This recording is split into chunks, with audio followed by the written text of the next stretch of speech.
Lundi de la 4e semaine du temps de l'Avent, de l'Évangile de Jésus-Christ selon saint Luc au chapitre 1, du verset 46 au verset 56. En ce temps-là, Marie rendit grâce au Seigneur en disant : « Mon âme exalte le Seigneur, exulte mon esprit en Dieu mon Sauveur. Il s'est penché sur son humble servante, désormais tous les âges me diront bienheureuse. Le Puissant fit pour moi des merveilles, saint est son nom. Son amour s'étend d'âge en âge sur ceux qui le craignent. Déployant la force de son bras, il disperse les superbes. Il renverse les puissants de leur trône, il élève les humbles. Il comble de bien les affamés, renvoie les riches les mains vides. Il relève Israël son serviteur, il se souvient de son amour, de la promesse faite à nos pères en faveur d'Abraham et de sa race à jamais.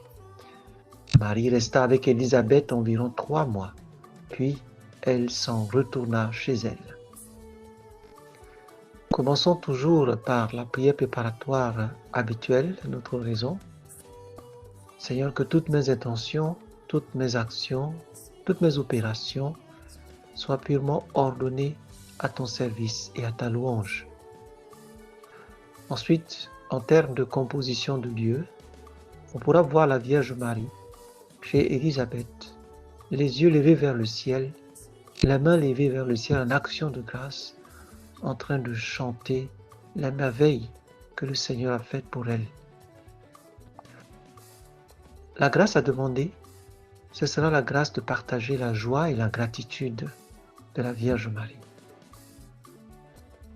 Au premier point, je vous suggère de méditer les premières paroles qui sortent de la bouche de la Vierge Marie. Mon âme exalte le Seigneur, exulte mon esprit en Dieu mon Sauveur. Restez sur cette simple phrase et ressentir toute la charge émotionnelle derrière cette phrase. Marie se sent choisie, élue, désignée entre toutes les femmes. Elle est bénie entre toutes les femmes car de toutes les filles d'Israël, c'est elle qui a été choisie pour porter en son sein le Sauveur. Le Sauveur non seulement d'Israël, mais le Sauveur du monde. Ressentir profondément avec elle ce qu'elle peut ressentir à ce moment-là. Et si vous trouvez du goût, restez-y le temps qu'il faut. Ensuite, je vous suggère de lire et de goûter intérieurement les autres paroles. Il s'est penché sur son humble servante. Désormais, tous les âges me diront bienheureuse. Cette simple phrase, résume toute l'idée derrière le Magnificat. La Vierge Marie se considère simplement comme une simple servante que le Seigneur a daigné regarder, sur laquelle le Seigneur a daigné poser son regard et que le Seigneur a élevé, bien plus que les superbes, c'est-à-dire les orgueilleux, que les riches, c'est-à-dire les gens qui sont pleins d'eux-mêmes et qui n'ont pas de place pour les pauvres ou pour Dieu. Et voir comment la Vierge Marie exulte de joie, non seulement pour elle, mais pour toutes les personnes qui sont dans sa condition. Sa miséricorde s'étend d'âge en âge, dit-elle. Elle renverse les puissants et elle élève les humbles. Ceux qui ont faim, le Seigneur les comble de ses bienfaits. Tandis que les riches, le Seigneur les renvoie les mains vides. Le Seigneur est fidèle.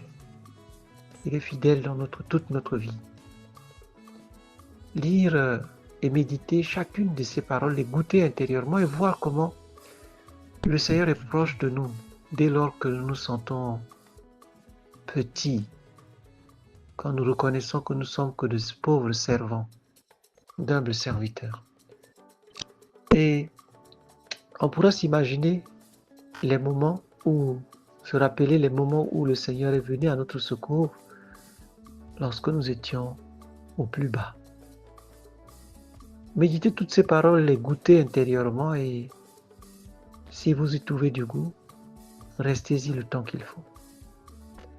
Et à la fin de l'oraison, prendre un temps de colloque avec la Vierge Marie pour parler avec elle et partager sa joie et finir par un « Je vous salue, Marie ». Happy